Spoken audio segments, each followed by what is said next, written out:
দেখা যাবে জাহান্নামের একটা গর্ত হয়ে যাবে গো। এ যুবকেরা, দুনিয়ার জমিনে যদি সামান্য একটু আগুনে হাত লেগে যায়, সঙ্গে সঙ্গে যদি হাতটা টেনে এলাও, তার চলনটা মাসকে মাস থাকতে থাকে, তার কষ্টটা বলার মতন এত কষ্ট হতে থাকে। দুনিয়ার যে আগুন দেখছো, ওই আগুনটা জাহান্নামের আগুনের কাছে তো বড় পেন নাই গো। জাহান্নামের আগুনকে 70,000 বার ধোয়ার পরে তারপরে আগুনটা তৈরি হয়েছে গো। এ যুবকেরা, গল্প বলতে আসেনি গো, এরকম একটা একটা করে কত যুবক চলে গেছে, একটা একটা করে কত যুবতী চলে গেছে গো। তোমার যৌবনটাকে আল্লাহর বিরুদ্ধে লাগাও না গো, তোমার এই ক্ষমতাটাকে রাসূলের বিরুদ্ধে লাগাও না গো, তোমার এই ক্ষমতাটাকে মিথ্যার পক্ষে লাগাও না গো, তোমার এই ক্ষমতাটাকে আল্লাহর ঘরের বিরোধীকারীদের পক্ষে লাগাও না গো। এ যুবকেরা, রূপ যৌবন আল্লাহ দিয়েছে, বুড়িরা রূপ যৌবন আল্লাহ দিয়েছে, এটা আল্লাহর রাস্তায় লাগাও, আল্লাহর রাস্তায় খরচ করো, কেননা এই যৌবন বেশি দিন নয়, আবার তুমি বার্ধক্য হয়ে যাবে।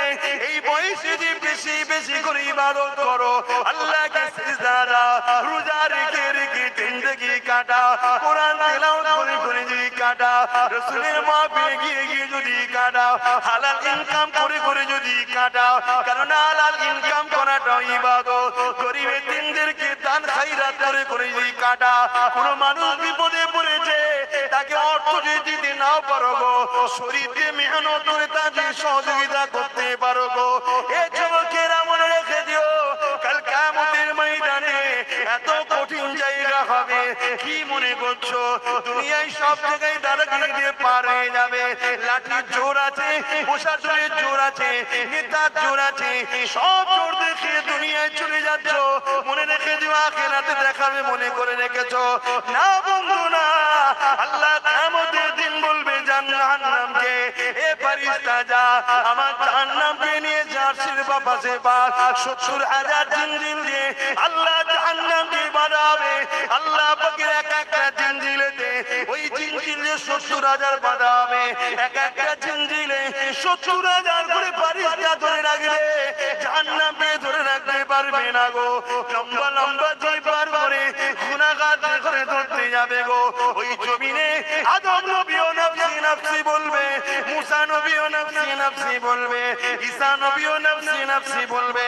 এ যুবকেরা, তাহলে তোমার আমার কি দশা হবে সেদিন? আল্লাহ দোস্তরা, আল্লাহ নবীরা তারা যদি নফসি নফসি করে, তোমার আমার দশা কি হবে? দাদাগিরি বেরিয়ে যাবে, মস্তানি বেরিয়ে যাবে, রক্তের গরম কেটে যাবে। ওই দিনে তোমার আমার কেউ দাঁড়াবে না গো। হ্যাঁ, দুনিয়ায় যদি তুমি নবী নবী করো, তোমার চরণে নবী, তোমার কথাতে নবী, তোমার লেবাসে নবী, তোমার ব্যবসায়ী নবী, সব জায়গায় যে তুমি নবীকে রাখতে পারো, চিন্তার কোনো কারণ নেই। ওই কিয়ামতের দিনে নবী মুহাম্মদ তোমাকে জান্নাতে নিয়ে যাবে। একটু ত্যাগ স্বীকার করো আমার সোনার ভাইরা, আমার যুবক ভাইরা, আমার বোনেরা, একটু ত্যাগ স্বীকার করো, কেন তোমরাই কিন্তু সবকিছুর মূল। এখন আগামী দিন তোমাদের বাচ্চারা এই বাংলার, পশ্চিম বাংলা এবং ভারতে কোরআন, মসজিদ, মাদ্রাসা নিয়ে, জলসা মাহফিল নিয়ে, আল্লাহ নিয়ে, রাসূল নিয়ে মাথা তুলে বাঁচতে পারবে কি পারবে না, সেই পরিবেশটা তৈরি করা মুসলমানদের ঘরের যুবক তোমাদেরই দায়িত্ব।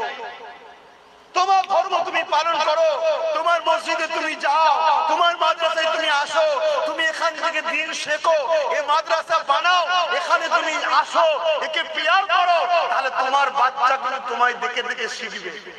সর্বপ্রথম শিক্ষা কিন্তু দেখে শিক্ষা, তাই তো নাকি গো? আর তুমি যদি দুনিয়ায় রাসূল ছেড়ে দাও, তাহলে কিয়ামতের দিন রাসূল পাবে মনে হয়? কি গো বলছেন না কেন? রাসূল পাবেন? আমার আলোচনায় অসুবিধা হচ্ছে যুবকদের?